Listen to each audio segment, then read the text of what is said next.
మీ కుటుంబ శాంతి, ఆరోగ్యం, ఆర్థిక అభివృద్ధి కోసం రుద్రాక్ష మహాపూజలో తప్పక పాల్గొనండి. ఇప్పుడే నమోదు చేసుకోండి. నమస్తే రమ్మగారు. నమస్తే జయ. ఏదైనా ఒక 2 భాగాలు ఉన్న కథ చెప్పుకుందామండి. ప్రవరుడి భార్య కథ చెప్పుకుందాం. ఓ, రాజుగారి భార్య. ప్రవరుడి భార్యే. సరే రమ్మగారు. పూర్వం అట కాశ్మీర్ దేశంలో ఒక సంపన్న గృహస్థుల ఇంట్లో పుట్టాడు ప్రవరుడు. చాలా డబ్బులున్నాయి వాళ్ళకి. అయితే ఇతనికి ఏంటంటే దేశాటన చేసి దేశం గురించి తెలుసుకోవాలని కోరిక.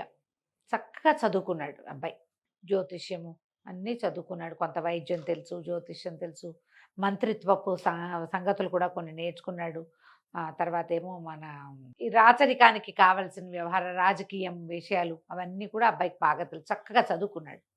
చదువు అయిపోయిన తర్వాత ఇంకా వివాహము, వ్యాపారము, సెటిల్మెంటు అవి ఆలోచించకుండా కొంతకాలం దేశాటన చేయాలని బాగా ధనము తీసుకుని చక్కగా మంచి గుర్రాన్ని వేసుకుని ఎన్నో ఊళ్ళు తిరిగాడు. తిరగ్గా ఏమైంది, ఒక నగరానికి సమీపంలో ఉండగా దొంగలు దాడి చేశారు ప్రవరుడి మీద. పెద్ద యుద్ధ విద్యలు వచ్చిన వాడు కాదు, ఏదో పుస్తకాలు చదువువాడు.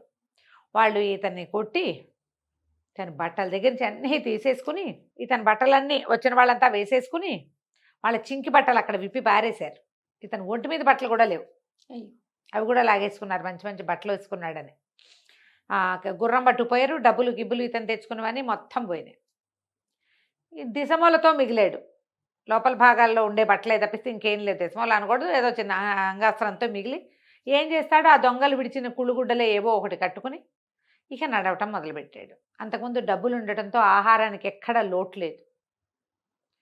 సరే ఇక నడిచి ఎట్లాగోట్లా 2 రోజులకి ఒక నగరం చేరాడు.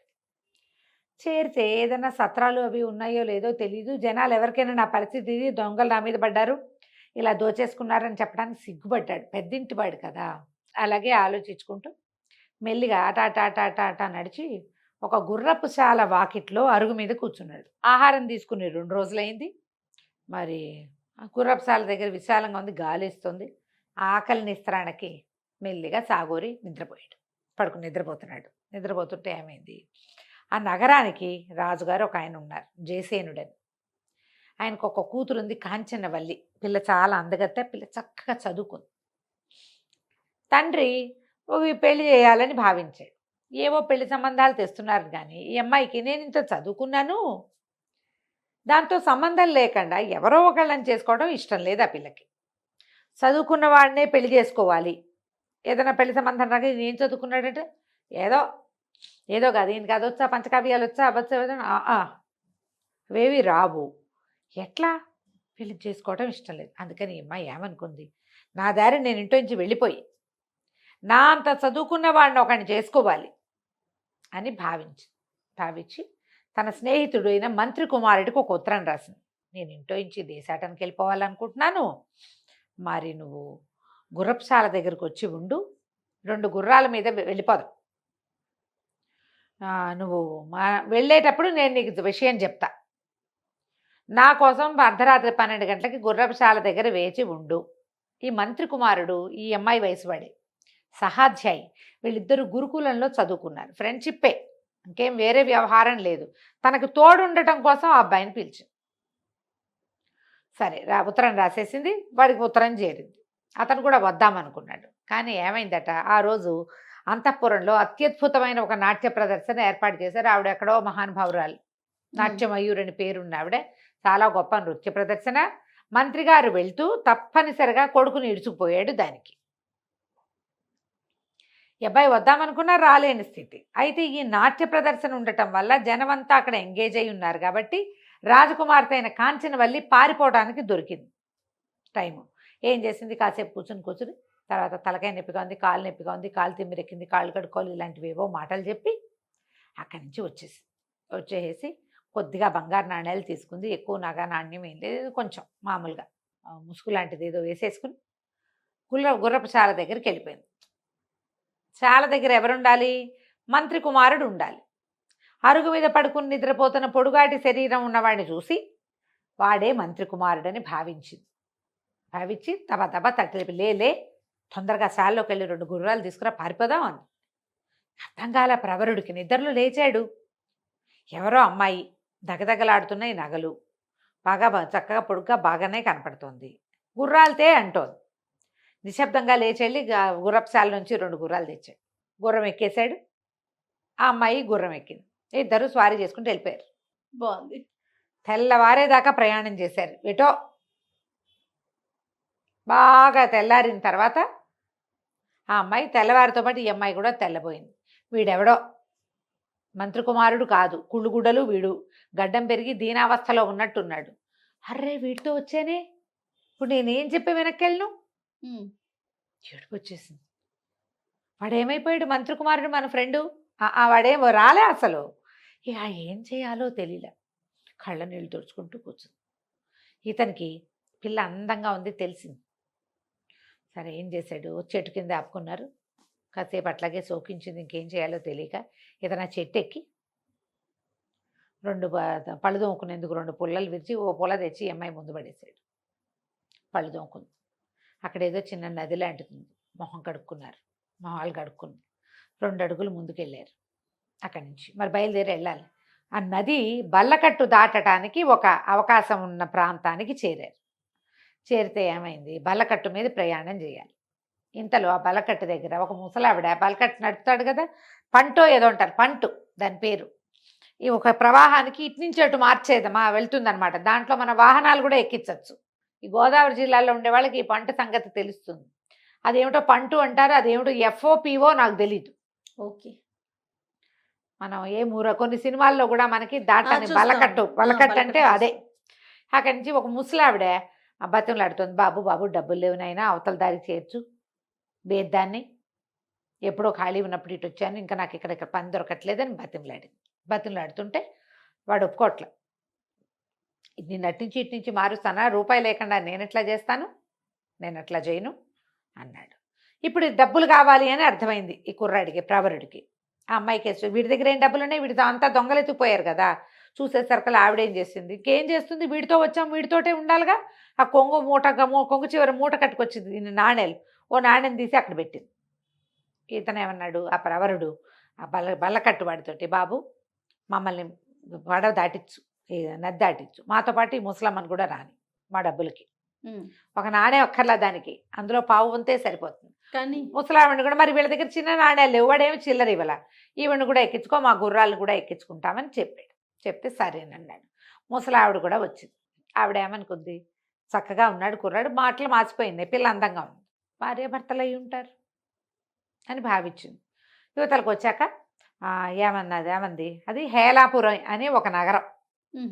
ముసలావిడ చెప్పింది, బాబు నన్ను మీతో పాటు తీసుకెళ్ళండి, ఏదో వండి పెట్టి మీ వెనకాల ఉంటాను, పని చేసి పెడతాను నాయన, ఎటాగూ నా పొట్టు ఇట్లాగే పోసుకోవాలంటే, అట్లాగే అవ్వా కాలో గంజో కలిసే తాగుదాందా మాతోటి అని చెప్పి. ఇప్పుడు రాజకుమార్తెకి అట్లా ఎవరితోటైనా సాయిలాపాయిలాగా మాట్లాడడం రాదు, ప్రవరుడికి వచ్చు. ఎందుకంటే ఇతను ఆల్రెడీ కొన్ని నెలలుగా ప్రయాణాల్లో ఉన్నాడు, బయట తిరుగుతున్నాడు కదా, మంచిగా మాట్లాడాలి పెద్దవాళ్ళతో. ఇక ఆ ముసలమ్మని వెంట పెట్టుకుని ఆ నది దీని నుంచి హేలాపురంలోకి ప్రవేశించారు. 2-3 కలిసి వెళ్ళి లోపలికి వెళ్ళారు. ఓ సత్రం ఏదో దొరికింది. ఆ సత్రంలో శుభ్రంగా భోజనాలు చేసి పడుకున్నారు. పడుకుని మెల్లిగా ప్రయాణం చేసి నగరంలోకి వెళ్ళారు. నగరంలోకి వెళ్ళాక ఇతను ఏం చేశాడు, మీరు ఇక్కడే ఉండండి అని ఊళ్ళోకి వెళ్ళి అక్కడ కూడా ఒక సత్రం ఏదో చూశారు, అక్కడ ఉన్నారు గుర్రాలు వేసుకుని. ఇతను మర్నాడు పొద్దున్నే లేచి కాస్త స్నానం చేసి ఆ ఒంటి మీద ఉన్న గుడ్డల్ని కాస్త ఏదో సరి చేసుకుని వ్యాపారస్తులు ఉండే కూడాళ్ళ దగ్గరికి వెళ్ళి ఒక కొట్లోకి వెళ్ళి, అయ్యా నాకు కొంచెం జ్యోతిషం తెలుసండి, దినఫలాలు అవి చెప్పగలను, దాన్ని బట్టి మీ వ్యాపారం వృద్ధి చేసుకోవచ్చు, ఆసక్తి ఉన్న వాళ్ళు మీ నక్షత్రాలు, మీ జ్యోతిషం, మీ జాతక చక్రాలు ఇవ్వండి అన్నాడు. అందరికీ ఉండదు కానీ కొంతమందికి ఇంట్రెస్ట్ ఉంటుంది. ఒక 4-5 ఇవి ఇచ్చారు. ఇవ్వగానే ఇతను ఏం చేశాడు, అందరికీ చూసి, ఈ సమయం మీకు బాగోలేదండి, ఇక్కడ ఒక ఎర్రటి వస్త్రం కట్టండి, మీరు తెల్ల చొక్కా వేసి కూర్చోండి, ఈ వస్తువే మీరు ఇవాళ బాగా అమ్మండి, దాన్ని ఎక్కువ తెచ్చిపెట్టుకోండి, అది మీకు అమ్ముడవుతుందని 3కో ఏమో చెప్పాడు. వాళ్ళు 3 వస్తువులు అవన్నీ తెచ్చిపెట్టుకుని, బాబు కొన్ని సామాన్లు తీసుకెళ్ళండి, పప్పు ఉప్పు ఆ రోజుకి సరిపడా వంట సామాన్లు ఇచ్చేశారు. ఇతను ఏం చేశాడు, సత్రానికి వచ్చి ఆ అవ్వతోటి, ఇదిగో సామాన్లు తెచ్చానవ్వ, వంట చేసేసి అంటే వంట చేసేసారు. రాజకుమార్తె నిశ్శబ్దంగా తినేసింది. ఇతను ఆ అమ్మాయి వైపు చూడలేదు, ఆ అమ్మాయితో మాట్లాడలేదు. మధ్యలో ఈ అవ్వ ఉంది తడిక, ఎవరైనా సరే అవ్వకే చెప్తారు. వీళ్ళిద్దరూ ఏదో మాట్లాడుకోరు, అలకగా ఉంటారు, కానీ భార్యాభర్తలేనని నమ్మింది ఆవిడే. ఉమ్. ఇతను ఒక రెండో రోజు వీళ్ళు వెళ్ళేసరికల్లా ఈ ముగ్గురికి ఇంకో ముగ్గురు తయారయ్యారు. రండి అయ్యగారు అని చెప్పి. ఒక ఆయన బట్టల కొట్టు ఆయన ఉన్నాడు. ఆయన చక్కగా మంచి మేలు వస్త్రాలు చింపించి ఈయనకు ఒక అంగరఖాలు లాంటివి కుట్టిచ్చేసాడు. 2 గంటల్లో 2 జతల బట్టలు ఇచ్చాడు. స్త్రీజనం ఉన్నారని తెలుసుకుని ముసలమ్మకో 2 చీరలు, రాకుమార్తెకో 2 వస్త్రాలు ఇచ్చాడు. వ్యాపారం వాళ్ళది అభివృద్ధి అవుతుంది. క్రమంగా ఈయనకి క్లయింట్స్ పెరిగారు. పెరిగారు. పెరగ్గా ముందుకెళ్తుంటే ఏముంది, క్రమంగా వీళ్ళు వంట చేసుకునే సాధనాలు పెరిగినాయి. చక్కగా వంట రుచికరంగా పెరిగింది. ఇతనికి మంచి పేరు వచ్చింది. ఉమ్. వ్యాపార సముదాయాల్లో అందరూ మంచి మంచి మాటలే చెప్పుకుంటున్నారు. క్రమంగా ఇతనికి ఏమేమి వచ్చు అని తెలుసుకున్నారు. ఈ అబ్బాయి జమాలజీ వచ్చు ఇతనికి. రత్నాలని గణించటం, ఈ రత్నం మంచిదా కాదా, దీనికి ఇంత రేటు పెట్టచ్చా పెట్టకూడదా, అవి కూడా చెప్పగలడు. బాగా వ్యాపార సముదాయాల్లో ఎంత పేరు వచ్చిందో, చాలా పేరు వచ్చింది. ఆ ఊళ్ళో ఉన్న రత్నాల వర్తకుల్లో ఒక ఆయన, అయ్యగారు మీరు అటు ఇటు తిరగద్దు, మా కొట్లో నౌకరికి ఉండండి. ఉహు. వీళ్ళందరికీ మంచి మాటలు చెప్తూ వాళ్ళ దగ్గర నుంచి వచ్చేది వస్తూ ఉంటుంది. నేను నెల జీతం ఇస్తా, నాకు రోజు వచ్చే వజ్రాలని వాటి వెల వాటి ఇది, దానికోసం మీరు మాకు పనిచేయాలి చేస్తారు కదా, నాణ్యత చూడడానికి, దాన్ని ఏదో అప్రైజరో ఏదో అంటారు, ఉమ్. ఉండండి అన్నారు. సరే అక్కడే ఉన్నాడు. నెల జీతాలు వస్తున్నాయి. చక్కగా ఇల్లు వాకిలి ఏర్పరచుకున్నాడు. ఆ అమ్మాయిని పెట్టుకుని ఉన్నాడు. కాంచనవల్లి ఇతని భార్యగానే చెలామణి అవుతుంది, కానీ వాళ్ళిద్దరి మధ్య మాటలు కూడా లేవు. సరే ఏమైంది, ఆ కందర్పకేతు అని ఆ హేలాపురి నగరానికి రాజు. ఉమ్. ఆయన దగ్గరికి ఎవరో ఒక వర్తకుడు ఒక బ్రహ్మాండమైన వజ్రం తెచ్చాడు. కోట్లు విలువ చేసేది. రేటు కట్టించి తీసుకుంటామన్నాడు రాజు. ఈ ఊళ్ళో ఉన్న వజ్రాల వర్తకులు, రత్నాల వర్తకులు ఉంటారు కదా, వీళ్ళందరినీ పిలిచాడు కందర్పకేతువు. పిలిస్తే అందరూ వచ్చారు. వీళ్లలో ఈ మన ప్రవరుణ్ణి నౌకరికి ఉంచుకున్న ఆయనకు కూడా పిలిపి వచ్చింది. ఆయన వెళ్తూ రండి బాబు అని ఈయన్ని కూడా వెంబడి పెట్టుకెళ్ళాడు, ప్రవరుణ్ణి కూడా. అందరూ 50 లక్షలు అన్నారు, 70 లక్షలు అన్నారు, 1 కోటి అన్నారు, 2 కోట్లు అన్నారు. ప్రవరుడు వంతొస్తే బాగా చూసి రూపాయి దీని విలువ. ఆ రూపాయి కూడా దీన్ని నగిషి పెట్టాడు కదా, ఒకడు వజ్రాన్ని చేస్తారు కదా, నగిషి పెడతారు కోణాలు వచ్చేలాగా. ఆ పనివాడికి ఆ రూపాయి ఇవ్వాలి, ఇది గుడ్డి గవ్వకి విలువ చేయదు. పని చేశాడు కాబట్టి వాడికి రూపాయి అనగానే ఆ వర్తకుడు పెద్ద పెద్ద కేకలు పెట్టాడు. ఇంత మాట అంటావా, వీళ్ళందరూ కోట్లు చెప్తే నువ్వు ఈ మాట అంటావా, ప్రూవ్ చేయి దీన్ని, ప్రూవ్ చేయండి అంటే ప్రూవ్ చేస్తానని ప్రవరుడు ఏం చేశాడు, ఒక ఇనప రాయి ఒకటి తెప్పించండి, 1 కేజీ రవీసరాయి లాంటిది. ఈ ప్రవరుడు ఆ రాయి తెప్పించగానే ఈ వజ్రాన్ని వేసి దానికి వేసుకుంటాడు. మామూలుగా వజ్రం పగలదు, ముక్కా చెక్క అయిపోయింది, గాజురాయి పగిలినట్టు. పగిలేసరికల్లా వర్తకుడు ఏడుపు ఒకటే తక్కువగా వెళ్ళిపోయాడు. ఆ అమ్మడానికి వచ్చినవాడు. కందర్పకేతు ఆశ్చర్యపోయాడు, ఇంతమంది చేయలేని పని వీడు చేయగలిగాడు. అక్కడి నుంచి ఆయన ప్రతిసారి సలహాకి సంప్రదింపుకి పిలవడం మొదలుపెట్టాడు. అక్కడి నుంచి వ్యాపారస్తుల్లో కొంతమంది ఈయన ముహూర్తాలు బాగా పెడతాడండి, టైం గణన బాగా చేస్తాడు, ప్రయాణాలకి ఈయన పెట్టే ముహూర్తం ఆనందాది యోగాలు చాలా బాగా చెప్తాడని క్రమంగా చెప్పుకున్నారు. ఈ రాజుగారు ఎంతసేపు పిలిచేవాడు. పిలిచి కొన్నాళ్ళకి ఏమైంది, కందర్పకేతు గారి మంత్రి చనిపోయాడు. ఈయనకేమనిపించింది, మనం ప్రవరుణ్ణే పెట్టుకుందాం మంత్రిగా. ఇతనికి అన్ని విషయాలు తెలుసు, రాజకీయ వ్యవహారాలు తెలుసు, జ్యోతిష వ్యవహారము తెలుసు, రత్నాలు రాసులు వాటి గురించి కూడా, యుద్ధ విద్యలు రావంతే, కానీ వాటి విషయం తెలుసు ఇతనికి. అందుకని ప్రవరుణ్ణి మంత్రిని చేశారు.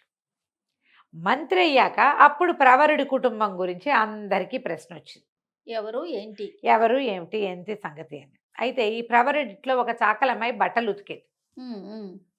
ఆవిడే రాణిగారి అంతఃపురం, అమ్మాయే రాణిగారి అంతఃపురానికి కూడా వచ్చేది. దాని ద్వారా మంత్రి గారు ప్రవరుడి భార్య మహాద్భుత సౌందర్యవతని ప్రచారంలోకి వచ్చింది. రాణిగారికి తెలిసింది, అబ్బో కొత్త మంత్రి గారి భార్య భలే అందగతిటండి, చాకలు చెప్పిందని చెప్పి ఈయనకి ఆ సౌందర్యవతిని చూద్దామనిపించింది రాజుగారికి. ఇక చూద్దామనిపించాక రాజుగారు చూశాక ఏం జరిగిందో మనం వచ్చే భాగంలో తెలుసుకుందాం. తప్పకుండా అండి. నమస్తే. నమస్తే.